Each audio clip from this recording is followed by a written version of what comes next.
Okay, let's get into this. We've got a really interesting article here.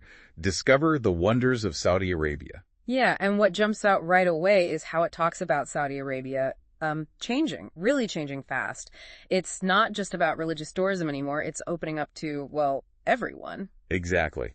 So for this deep dive, we're using this article as our guide. We want to explore why this big shift is happening, what the piece says is drawing people in, potential travelers. And also the practical side, like how it suggests you actually go about planning a trip there now. Right. The article paints this picture, doesn't it? Ancient history, Yeah. like right alongside these super futuristic cities. It argues this mix offers something for pretty much anyone, adventure seekers, history buffs. People looking for spiritual experiences, even luxury travelers. It covers a lot of ground. And it specifically mentions FlightNHotels.com as a way to sort of manage the planning. Which brings us to the core question, maybe, for you listening. With all this change happening so quickly, What does it mean for you? Are you thinking, maybe I should visit? Or are you just trying to understand this, major shift in the region? so let's start where the article does the big picture, this transformation. The source really points to Vision 2030. Yes, and it names Crown Prince Mohammed bin Salman as the driving force behind it. The article suggests this isn't just a whim, it's a strategic plan. Diversifying the economy away from oil, right? That's a huge part of it. Absolutely. Creating jobs, changing the country's image on the world stage. It's multifaceted, according to the source. And a really practical piece of this, which the article stresses, is the visa situation. Oh, definitely. Tourist e-visas now for, over 50 countries? Yeah, through an official online portal. That alone opens up so much of the country that was, basically closed off to casual visitors before. A massive change, as the source notes. It really underpins the whole tourism push. Okay, so that's the strategy. But what about the actual appeal? Why does the article say people should visit? Well, it really emphasizes the variety, the sheer diversity of what you can see and do. It talks about landscapes, for instance. You've got the massive sand dunes of the empty quarter, the Rub al Khali. But then it contrasts that with the green, cooler Azir Mountains in the southwest. And the Red Sea coast, too, with beaches and clear water. So it's definitely not just one type of environment. And that physical diversity is matched by the cultural side. The article mentions ancient Nabatean tombs. Like in Hegra. Exactly. And UNESCO sites, bustling old markets, a deep sense of history. But, and this seems key to the article's narrative, it's how that history bumps up against the super modern stuff. Right. Cities like Riyadh, Jeddah, and these huge projects like NEOM. It presents this mix of ancient and futuristic as a big part of the draw. World-class buildings, luxury malls, skyscrapers. It's all happening very quickly. Of course, the article doesn't forget the spiritual side. It acknowledges Mecca and Medina are still central for millions of Muslims. It mentions Umrah pilgrimages specifically, and that there are travel packages focused just on that. So that remains vital. And interestingly, there's a specific claim in the source about the travel experience itself. Yes, safety and hospitality. It positions Saudi Arabia as one of the safest Middle Eastern countries for tourists. And emphasizes what it calls unmatched hospitality. That's a direct quote, I think. Okay, so the article gives this broad overview, but then it dives into specific places where you can actually see this blend. Yeah, it gives a kind of mini tour. Let's maybe touch on those key destinations mentioned in the source. Starting with Riyadh, the capital city. The article frames it as this blend of tradition and, hypermodernity. It uses examples like the Al-Mazmak fortress, very historical, tied to the kingdom's founding. And in contrast it with the Kingdom Center Tower, that really distinctive skyscraper with the sky bridge, modern ambition right there. The source also mentions the National Museum for Historical Context and Wadi Hanifa as a sort of natural escape within the city. Then there's Jeddah. The article calls it the gateway to the Red Sea. More of a cultural melting pot, perhaps. That's the feel it gives.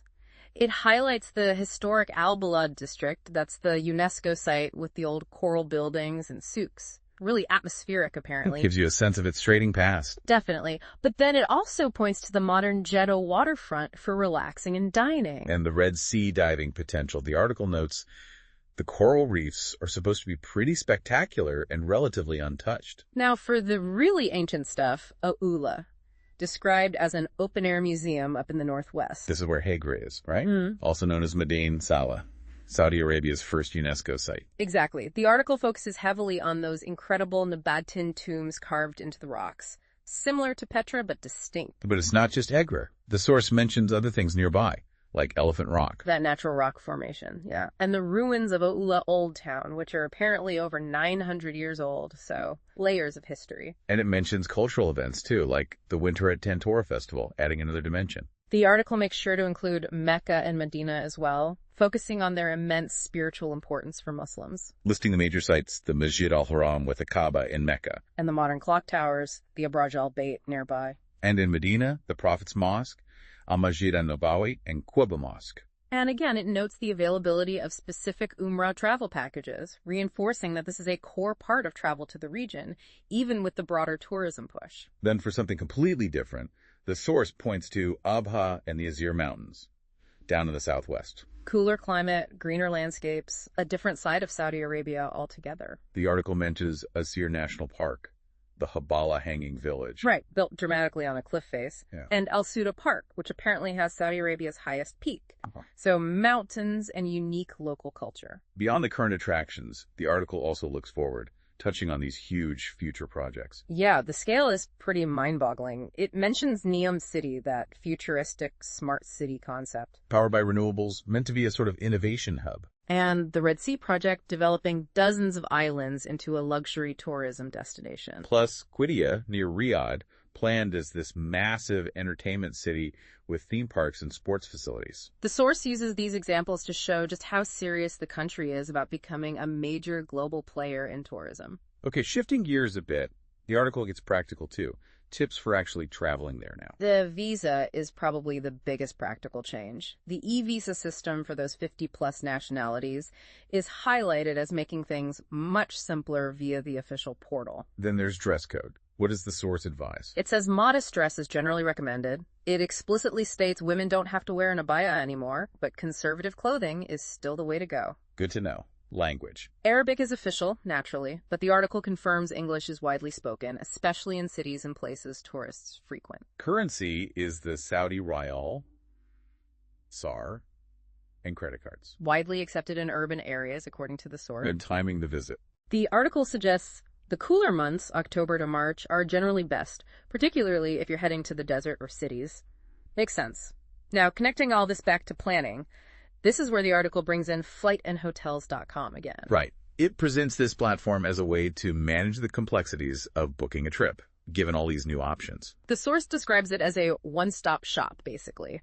For comparing and booking flights from all over, it lists examples like New York, London, Dubai, Mumbai. And finding the best fares. And hotels, too. It says you can choose from thousands, from luxury resorts like those planned for the Red Sea, down to more budget-friendly places near historical sites. With real-time availability and deals shown on the platform, according to the article. And importantly, for getting around, especially outside the main cities, the source mentions you can book car rentals through the site, too, at airports or in cities for road trips. So, the way the article frames it, this platform helps you pull together all the pieces.